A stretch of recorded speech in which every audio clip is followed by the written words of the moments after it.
मसीह की अजीम बाबरकत जलाली फ़तहमंद नाम में आप सबकी सलामती हो। मैं हूँ एल्डर माइकल और आप देख रहे हैं इस वक्त मेरी मदद मेरा खुदा। कैसे हैं आप अजीज़ों? बहुत देर के बाद ये हमारी वीडियो अपलोड होने जा रही है। मेरे अजीज़ों, आप सबकी मोहब्बत के लिए, प्यार के लिए जो आप हमें दे रहे हैं, हम आपके शुक्रगुज़ार हैं, खुदा के शुक्रगुज़ार हैं। हमारी पूरी टीम को दुआओं में याद रखा करें।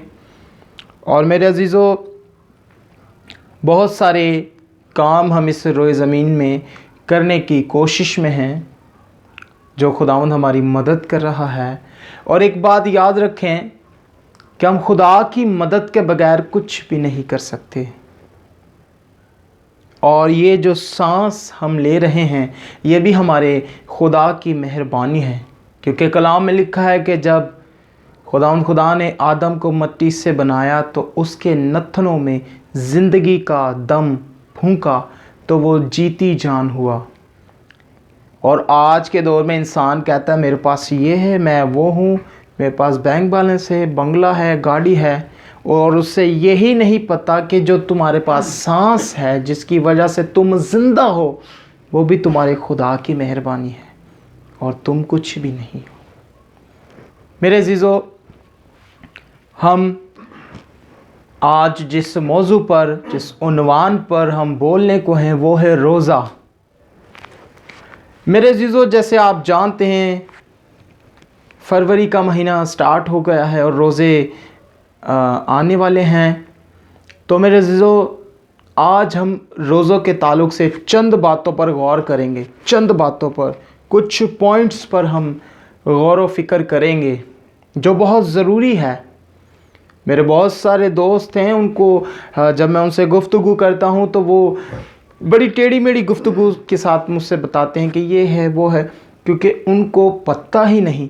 अब इसका ये मतलब नहीं कि मेरे पास बड़ा नॉलेज है, नहीं, मैं राख और खाक हूँ, मुझे कुछ भी नहीं पता। बस इतना पता है कि मैं अपना हिसाब किताब कर लूँ। तो मेरे अजीज़ों, हम बात कर रहे थे रोज़ा के ऊपर, तो आज हम बात करेंगे रोज़ा के ऊपर। मेरा साथ दीजिएगा, आए कलाम मुक़द्दस में से देखें। Hallelujah, hallelujah, hallelujah. मत्ती की इंजील 6 बाब की 16 आयत में इस तरह मरकूम है, बड़े गौर से सुनिएगा, क्योंकि इस वक्त की बाबत आपसे और मुझसे पूछा जाएगा। और जब तुम रोज़ा रखो तो रियाकारों की तरह अपनी सूरत उदास ना बनाओ, क्योंकि वो अपना मुंह बिगाड़ते हैं ताकि लोग उनको रोज़ादार जाने। मैं तुमसे सच कहता हूँ कि वो अपना अजर पा चुके।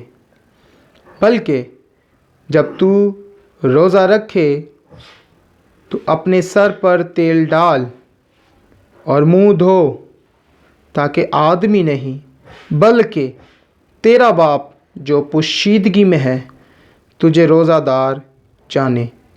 इस सूरत में तेरा बाप जो पोशीदगी में देखता है तुझे बदला देगा। खुदावंद के कलाम पढ़े सुने जाने पर खुदावंद की बरकत हो, खुदा का शुक्र हो।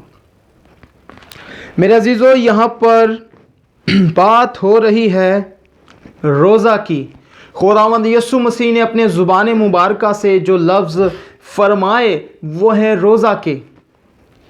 और रोज़ा पर जो खुदावंद यीशु मसीह ने जिस बात को आज हम हाईलाइट करने को हैं वो है पोशीदगी। पोशीदगी का यहाँ पर लफ्ज़ 2 मरतबा आया है। मेरे अजीज़ों, सबसे पहली बात पर हम गौर करेंगे, उसके बाद पोशीदगी की तरफ आएंगे कि पूरी बाइबल मुक़द्दस में रोज़े की टाइमिंग ऐड नहीं है। पूरी बाइबल मुक़द्दस में रोज़े की टाइमिंग ऐड नहीं है। खुदावंद यीशु मसीह ने 40 दिन और 40 रात का एक फाका किया था। हालेलुया। 40 दिन और 40 रात का एक फाका किया था। हमारा खुदा ये नहीं चाहता कि आप भूखे रहें और भूख में ही मर जाएं। वो आपकी सिर्फ पोशीदगी में आपको देखना चाहता है, बदला भी देगा, और आपकी नीयत को देखना चाहता है, आपके ईमान को देखना चाहता है। वो ये नहीं चाहता कि इंसान परेशान होकर रह जाए, नहीं। और कुछ लोग हमारे इर्द गिर्द हमें ये कहते हैं कि ये लोग चूल्हे की पकी हुई चीज़ को नहीं खा सकते या खा सकते हैं, पता नहीं क्या क्या वो कहते हैं। मगर मैं उन्हें भी ये कहता चलूँ कि ऐसा हमारे में कॉन्सेप्ट नहीं है। अगर रोज़ा रखा है तो प्रॉपर रोज़ा रखा है, और उसमें आप पानी की एक बूंद भी नहीं पी सकते और ना कुछ खा सकते हैं। हालेलुया। पानी की एक बूंद भी नहीं पी सकते और ना कुछ खा सकते हैं। तो ये चूल्हे का, आग की पकी हवा, पता नहीं क्या क्या कहते रहते हैं, ये बड़ी चीज़ें परे हैं। मसीहत से बड़ी चीज़ें ये परे हैं, दूर हैं। मेरे जो खुदावंद यीशु मसीह ने 40 दिन और 40 रात का एक फाका किया। जब नैनवा शहर को देखते हैं तो वहाँ पर भी उन्होंने 3 दिन का रोज़ा रखा। मेरे अजीज़ों, खुदावंद आपकी नीयत को देखता है। ये सारी बात आपकी नीयत पे मबनी है कि आप किस तरह से अपने खुदा को खुश करते हैं, राज़ी करते हैं, उसके साथ लिंक को बनाते हैं। रोज़े का मकसद है, एक मकसद है। रोज़े का हमेशा एक मकसद रहा है। रोज़ा हमारी रूहानियत को बढ़ाता है। रोज़ा हमारी रूहानियत को बढ़ाता है। और तो और अगर रोज़े के साथ दुआ भी की जाए तो और सोने पे सुहागा हो जाता है। जब रोज़े के साथ दुआ भी की जाए तो और रूहानियत में बंदा बढ़ता चला जाता है। मेरे अज़ीज़ों, जब एक टाइम हमने मुकर्रर कर लिया है कि रात को 12 बजे रखना है और कल दोपहर में 3 बजे खोलना है, तो वो आपकी और आपके बाप की पोशीदगी में एक कमिटमेंट हो गई है। आप दुनियादारी को छोड़ें, यहां पर बात हो रही है पोशीदगी की। जो तेरा बाप पोशीदगी में है तुझे बदला देगा। मेरे अजीजों, जब हमने रोज़ा रखना है तो ये दूसरों को भी नहीं बताना कि जी मैं मजदूरी का काम ही नहीं करूँगा, मेरा रोज़ा है, मैं वज़नी चीज़ें नहीं उठाऊँगा, मेरा रोज़ा है। मेरे सामने आप पानी मत पिएं, मेरे सामने आप खाना मत खाएं, मेरे सामने आप ये मत करें। नहीं, यहाँ पर बात पोशीदगी की हो रही है। मेरे अजीज़ों, खुदावंद यीशु मसीह ने साफ साफ कह दिया, तेरा बाप जो पोशीदगी में है तुझे बदला देगा। मेरे अजीज़ों, ये खुदा में और इंसान के बीच एक कम्युनिकेशन, एक लिंक है। तो इस लिंक को हमने कायम रखना है। अगर हमने ठाना है, टाइमिंग की बात करें तो टाइमिंग का ये है कि अगर हमने ठान लिया कि रात के 12 बजे हमने रोज़ा रखना है और कल दोपहर 3 बजे या कल दोपहर 12 बजे खोलना है, तो आप इस तरह से कर सकते हैं। हालेलुया। ये मैं आपको इसलिए बता रहा हूँ कि बाइबल में रोज़े की टाइमिंग नहीं है। मेरे अजीज़ों, टाइमिंग नहीं है, सिर्फ नीयत की बात है। मेरे अजीज़ों, खुदावंद कहता है तू मुझे किन चीज़ों से खुश करेगा। जंगल का एक एक चौपाया भी मेरा है, क्या मैं सांडों का गोश्त खाऊंगा? तो वो मेरे अजीज़ों, आपको बताने का मकसद ये है कि खुदा ना कोई चीज़ खाने को मांगता है और ना ये कहता कि आप भूखे मर जाओ। नहीं, कुछ इर्द गिर्द मैं देखता हूँ, मैं जहाँ जॉब कर रहा था, एक हमारे नॉन मसीह भाई थे। वो मसीह नहीं था मगर उसने रोज़ा रखा और उसकी बॉडी की कंडीशन ठीक नहीं थी, बड़ा वीक था, वो बॉडी वाइज बहुत वीक था। और जैसे ही तकरीबन 3 से 4 का टाइम हुआ तो वो बेचारा गिर गया। वो गिर गया और उसे उठाया और जब उसे उठाया उसके मुंह पे पानी मारा, तो उसको कहा ये लो यार पानी पी लो, गर्मी आज बहुत है। तो उसने कहा नहीं, मेरा रोज़ा है। तो मैं आपको बताता चलूँ मेरे अजीज़ों, खुदावंद हलाकत किसी की नहीं चाहता, और वो ये भी नहीं चाहता कि आप अधमुए हो जाएं, आप डामाडोल हो जाएं, या आप बेहोश हो जाएं, या आप किसी दर्द में तकलीफ़ में रोज़ा रखें। नहीं मेरे अज़ीज़ों, हमारा खुदा हमसे बहुत प्यार करता है, हमसे बहुत प्यार करता है, हमसे बहुत प्यार करता है।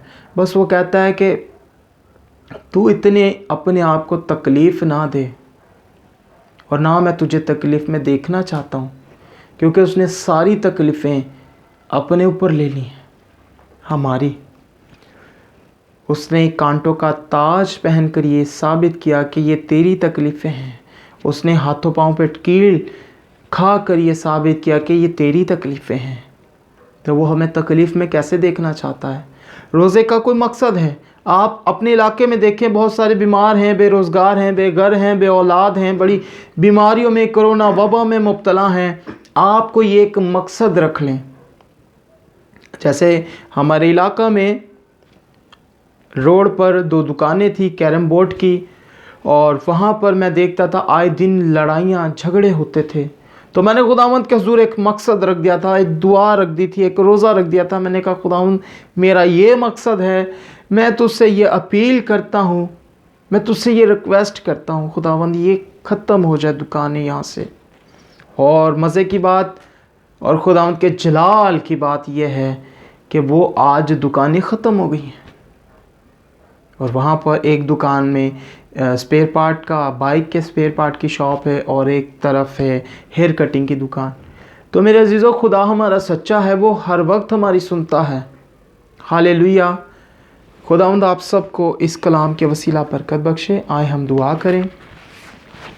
मेहरबान सच्चे ज़िंदा अज़ली खुदा, तेरी शुक्रगुजारी करता हूँ खुदावंद, तूने मुमकिन किया, सांसें बख्शी, ज़िंदगी दी कि खुदावंद तेरे कलाम को मैं तेरे लोगों तक पहुंचा सकूं।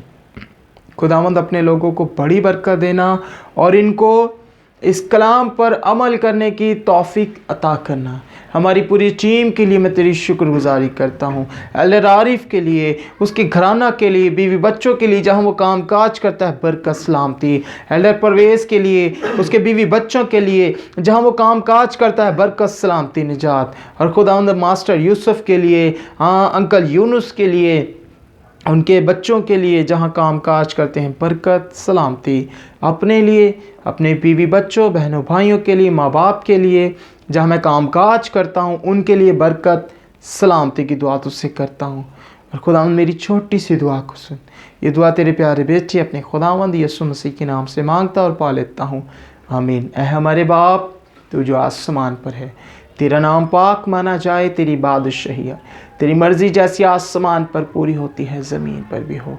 हमारे रोज़ की रोटी आज, और जिस तरह हम अपने कर्ज़दारों को माफ़ करते, तू हमारे कर्ज़ में माफ़।